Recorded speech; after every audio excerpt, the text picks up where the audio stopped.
Hello, welcome to episode 2 of Healing with Ben. Today's guest is Taylor Ryan Nardone. He's a breakthrough coach and speaker, and I fucking love him. I mentioned this like 2 or 3 times during this episode, but no one captivates me and pulls me in like Taylor's content does. It's insane. I hope you enjoy. Taylor, hello. I opened TikTok this morning and TikTok said, 1 year ago today, Ben, here's a video you posted. And it was me and you on my podcast. I had Was it just a year ago?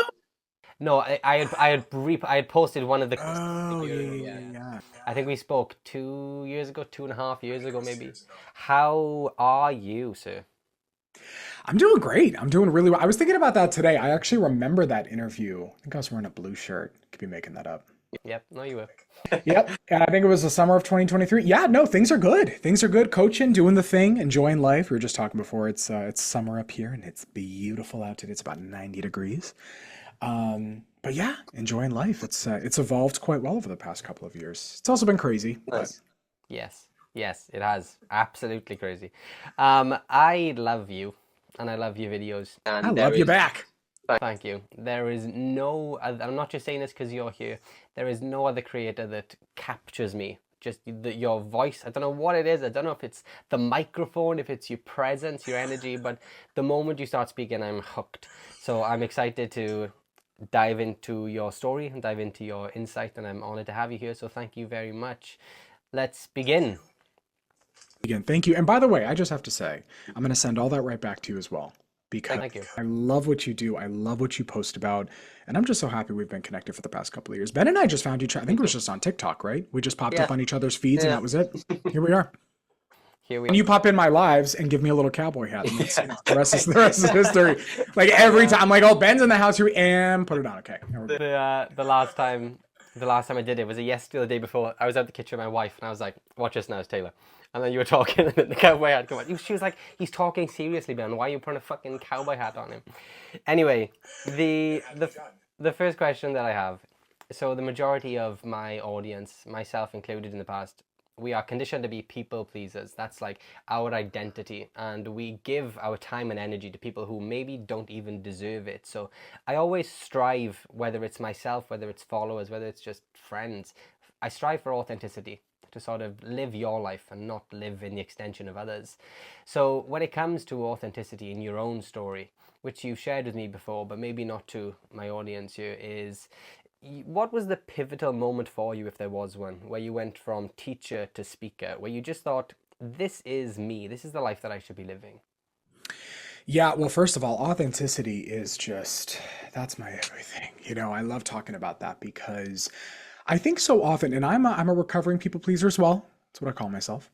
And so I know that very well. And what I will tell you is, and actually, let me just share this with you and with your audience here, because it's very sobering and it brings me back into my body. If I ever feel like I'm becoming a chameleon and I'm just taking on what I'm hearing or I'm trying to cater to someone else, I ask myself, if I'm being honest right now, if I'm being honest with myself right now, how do I feel about this?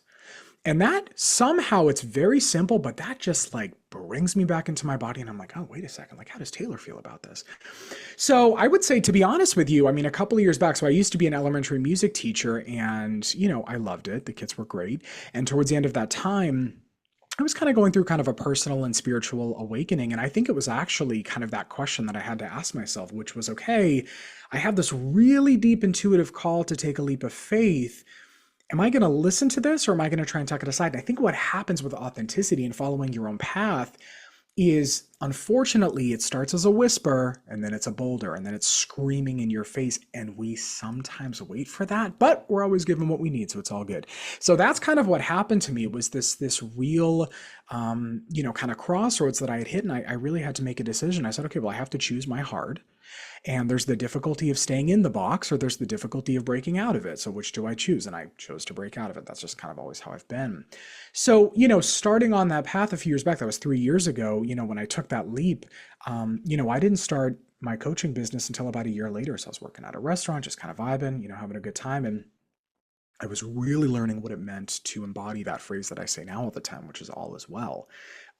But it took some time. So when it comes to authenticity, I always check in with myself all the time, whether it's in meditation, whether it's in prayer, and I just sit down and I I give myself a real moment to say, okay, if I'm being honest, what is the ping? What am I feeling? What's the direction? And I make sure to track that as well. I make sure to write that Mhm. down. So for anyone as well who's kind of struggling with that, I would like start with the prompt. If I'm being honest with myself, start with that and just start writing. Mhm. I love that. I could, I'm gonna have to. I've done it like 3 times already during our talk so far. I've had to pull myself out to realize we're having a conversation because I could just listen to you speak. I have been in the last 2 months, like we chatted before this. I'm in a position where I am stressed. We're trying to move house and everything has just been up in the air and it's been obstacle after obstacle after obstacle. And your videos have genuinely they've been tremendous help for me. Like I said, just the way you catch me and say that all is well, and it feels like your videos are speaking to me. So, firstly, thank you. Secondly, I tell people they say I don't want to do this, Ben. I'm scared. Then sometimes the best chance is to do it scared. You said you choose your hard. If you're scared to do it, then do it scared. So for people who are approaching the fear of the unknown, these big life changes, do you have any advice on how to approach them? I do, yeah. Well, first of all, I think, even the space you're in right now, right? This kind of in between period, it's very unsettling, right? Mm-hmm. And it's very humbling when the illusion of safety and security is kind of ripped from us, right? Because there's times when we think we have it, and there's times when we don't, but we're always evolving, we're always moving. So, in terms of the unknown and the fear of the unknown and just stepping into that, first of all, what I say is we don't have the awareness to understand how this is all going to be mapped out, but it's going to be. You always arrive, okay? So I say that that's A to Z. Our job always is A to B. So you just identify for yourself if your brain is going in the direction of, okay, well, how's this going to pan out? Am I, thinking all the, okay, well, what's Z going to look like? Literally you refocus your energy. It's not that you just have to sit there and think about nothing because that's not possible, right? But you want to refocus your energy to, okay, well, what's the next step? And I'm going to put my focus and energy towards that. But I think we often try and bypass our own life lessons, our own suffering. Sometimes we want to just know beforehand, but we kind of learn that you have to walk through life, which is the hard part. So I think in taking it step by step and identifying, okay, well, I don't have to sprint to the top of the staircase right now. I have to learn something on this step first. Let me focus on that. It kind of brings your nervous system down a little bit. And then you're able to focus clearly on what's next, and you write that down, you keep that very focused for yourself. But you also remind yourself that, okay, well, some things we are going to have to do scared. And I also just want to throw it in there that some things we have to do messy. Okay. And I think some people, myself included, want everything to be perfect and all tied up. And I want to know exactly not only how this is going to go, but I just want to make sure I have all my ducks in a row. Knock the ducks out. They're gone. Okay. There's no ducks. So you gotta, I think we have to get used to doing a little bit messy. But let me back it up a little bit. Again, it's just about flexing that muscle just slightly. So think about it this way. I could think about some big goals that I have and it's really unknown and how am I going to get there? I mean, I always use the gym example because I love fitness and I think about this. I could say that I want to look like, a bodybuilder tomorrow, but I have to start going to the gym, right? What's my first step? Well, let me get the membership. Okay, now let me go to the gym. Let me pick out the right running shoes, right? And then you have to go. So there's an order of operation. So if you have a vision, a goal, there's something in mind, you literally just put your effort on the next step that's going to stretch you enough where it's a challenge, and then you acclimate to that step, and then you take the next one. So really, and I think now I'm going to go on a different tangent for a quick second here. I think that's scary because when you break it down like that, you realize it's achievable, and that also scares us. That scares us too. To know that we actually could do it, ooh, right? Because think about it. We have our greatness and we have our not so greatness. I think both extremes probably scare us, right? Mm-hmm. Stepping into all that you could become, ooh, a lot of pressure with that, right? So all of it comes down to it really is, it sounds simple, but it is. It's just very much step by step. And then it's identifying for yourself, well, what are those beliefs that are hindering me from even taking that first step? What am I listening to? And then it's the awareness, it's working through those, it's releasing those, making amends with those, right? Figuring out where they came from. So I completely agree. It's interesting what you say about the possibility that we could actually achieve everything that we want is terrifying, especially when our belief system is I'm not deserving of that, and my life is the struggle along the way, and that's what I'm used to. what I love is Billy Joel's song Vienna. He says, "Slow down, you're doing fine. You can't be everything you want to be before your time." I love it. I will play it on repeat. These limiting beliefs that we have, and sometimes, especially in the case of my own part, my own experience, or my audience experience, the limiting beliefs that we didn't even create. We were given, like when our family tell us that you won't amount to anything, or it doesn't have to be family, it could be society or friends, or you won't amount to anything, you won't achieve this, and then one day you realize, oh, actually, maybe I can do this. That's even terrifying in and of itself. So, how do you have any advice on how to break these limiting beliefs, or where to start to identify them? Yeah, well, I think the first place to start is, again, it's the awareness, right? So some of this, so when it comes to these beliefs, I mean, that's a pattern, right? So you're just kind of in this cycle and you're operating off of that. So the first step is the awareness to even realize what's happening. Like, where am I driving this car? Where are we going? Okay, we don't know where we're going. Okay, well, let's just pump the brake for a second, right? So then it's the awareness, and then it's, so I kind of work on this with clients, but it's kind of a process of you have to remove the belief from the root, and then you have to replace it with the new belief, and then you have to find the evidence to support that new belief. Because here's the thing, with your brain, like, what you don't use, you lose. So it's the same thing with those belief systems, right? So the less energy that we're putting towards it, the more energy we're putting towards the beliefs that are going to serve us and help us in the truth of the matter, that's going to strengthen over time. So it's a process, but I call it like a snowball effect, and that can work in a great way and a not so great way, right? We see how the snowball affects something, we've believed over and over, and we find more evidence to support it, how that can really not work for us and make us believe something, but it also can help us on the other end if we want to replace those beliefs. So that's the first thing. So to anyone listening, I mean, I would sit down and genuinely ask yourself, what are some of these beliefs that you feel are hindering you? And that's step one, because it also can be very sobering to realize that. And then you look at what you wrote down, you go, what? You know what I mean? You ever have that, like, you're like, I was believing what? So that's Mm-hmm. the first step. Amazing advice. Sometimes it's even hard to, like you said, it's hard to identify that if it's become so normal. I help a lot of people who want to be better parents, and all of the time, like I would say 99.9% of the time, they are amazing parents anyway, but they are too hard on themselves. So the good stuff that we do, we don't even see because it's so normal. So we focus on the alternatives. So these limiting beliefs, they're usually just so ingrained within us that we can't possibly think to open them, to think there is an alternative. A lot of people are stuck in survival, so this advice they would just ignore anyway because they're focused on fight or flight and the here and now and the danger of now and how they're going to get through the day. Do you have any advice for people stuck there in survival, or people who just feel stuck, or how to get out of it? Yeah, well, it kind of goes through Maslow's hierarchy of needs, right? We have to make sure that our basic needs are being met first, emotionally, physically, all of that. So, in terms of the survival, we would probably change what the goal was, right? So, if you're in survival mode, the goal probably can't be these massive leaps and doing these things first, right? Let's just make sure that our baseline is safe first, where we are is safe first. So, we would probably do a similar process to look at some of those beliefs, even around everyday life right now, and start to change the way that we're looking at that, and then find some anchor points that are pieces of stability in your life currently that you can hold on to, which will kind of bring your nervous system down a bit. So that's I think when it comes to that, it's meeting everybody where they're at, because everyone's at a different place. Hmm. Some people may say that they're ready to go off and jump and do all these big things, but they're not. They have a lot that they got to work through first to kind of get themselves grounded, because what you're going to become at those levels requires, actually, there has to be a deeper internal anchor within you, if that makes sense, Yeah, yeah, yeah. to get higher. Yeah. A lot of people win the lottery and then spend it all because they were never ready for it mentally. Yeah. Hmm. Yeah. So and that's actually, so this is the good news too about money, especially for folks that are looking to, enhance their financial structure and kind of, their life financially, really make sure you know where your money's going right now. Really, like, just be so transparent with yourself about where things are going, because sometimes we have a tendency to be like, okay, it's going to come back. Like, okay, really look at it and know where it's going. Because again, that's all preparation for when you have more. More does not mean that every problem is fixed. I mean, listen, there's some things more is pretty nice, right? But it does not mean every problem's fixed. It's an amplification of who you are.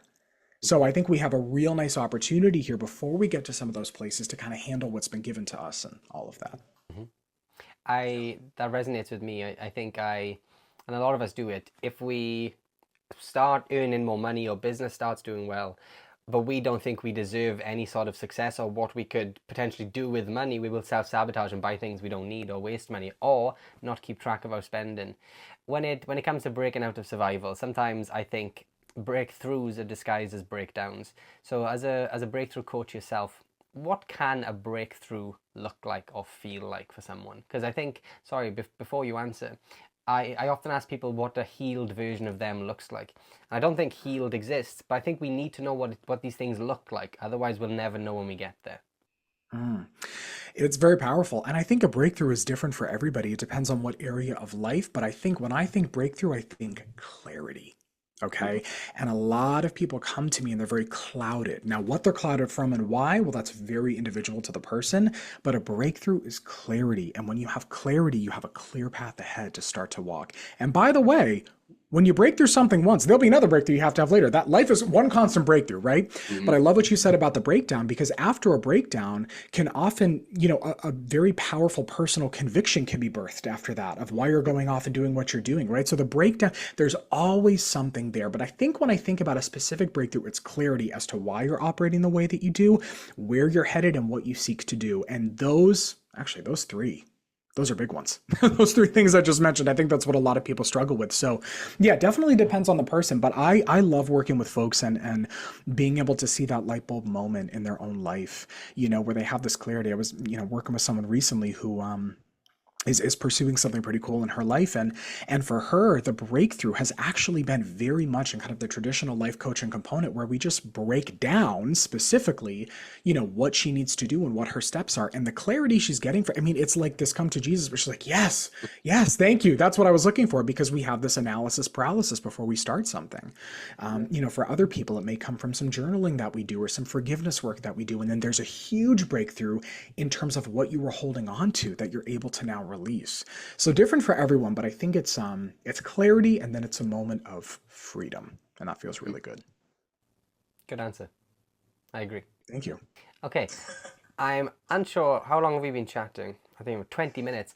I think you have shared enough there that will, I don't want to be cliche, but I think that'll change people's lives. If people listen to what you just said, they can take the necessary first few steps to understanding their own authenticity and who they are and what they want in their life.